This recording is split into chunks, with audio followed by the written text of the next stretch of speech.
Well, our group is called Edge of Jazz, and it consists of the three of us, featuring Mark Johnson on drums, John Richards on bass, and myself, Pat Clare, on guitar.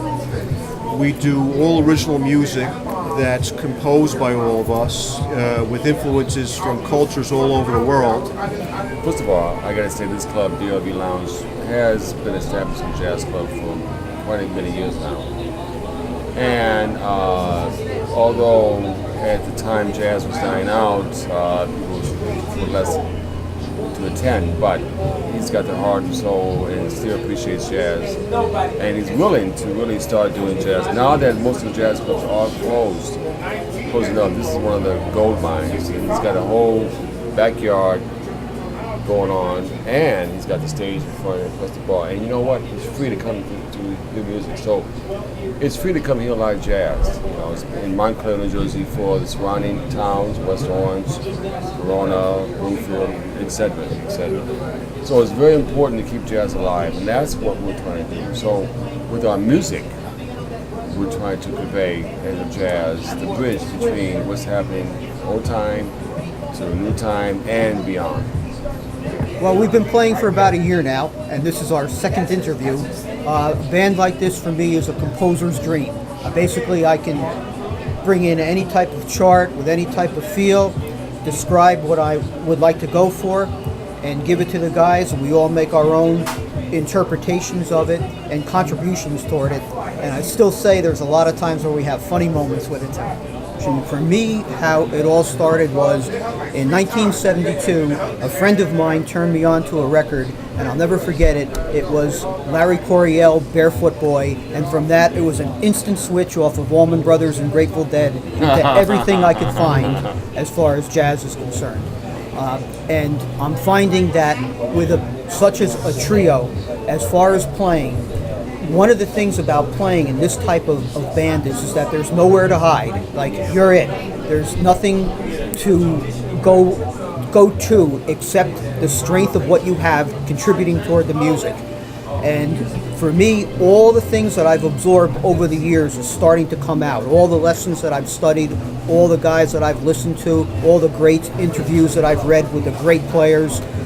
It's amazing how it all works. For instance, one of the things that Miles always said that I inherently use with this band, when these guys play fast, I play slow. When they play slow, I play fast. And it seems to work. And so with that type of interaction, and we all have big ears, with that type of interaction, it makes a unit like this work and actually function together as three different voices intertwining as one. My history in jazz started with my father, and he's born 1925 in Indiana, and he was like one of the original founders of jazz that kept jazz alive during that period from the 30s up until he died to the 90s. And I joined him when I was 14 in the 70s, and during that time, jazz was very alive. Jazz, all modern music comes out of jazz. We know that, So, having said that, all music that we play is from that era up until the fusion, to the rock, to the funk soul, up until now, hip hop, and beyond. So we're able to cross cultures. This guy, I also play tablas from India, and I play djembe from Africa, and I also play the drum set. The drum set is American invention, which is a really new instrument, but now it's all around the whole world. So having studied all the cultures around the world, we're able to combine Indian, African, jazz, European. I also range and do things from Bach and Beethoven, So we have a lot of mixed cultures of world music now. And with the internet and the vast communication today, we're able to combine all these elements. So the Edge of Jazz is about all these elements in the music history. As far as beyond from where it started, and we're taking it to the next generation where it hasn't been gone. We're in the future.